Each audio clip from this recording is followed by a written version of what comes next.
Hi, it is assignment time. Are you ready to do this assignment? Okay, let us go to Python now. Can you write a program to check if a bag is yellow or blue to buy it?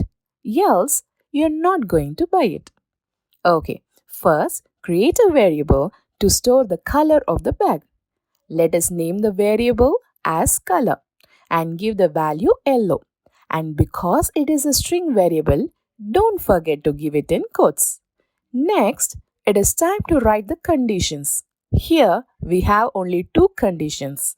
So we can use one if and one else. So write the if condition to check if the color is yellow or blue. Write an action for it to print let us buy the bag. And next, write the else condition to print let us not buy the bag. Save the file and run the code. The output printed is let us buy the bag. Finish the assignment and submit it. We are so excited to see it. See you all in another interesting video. Bye bye.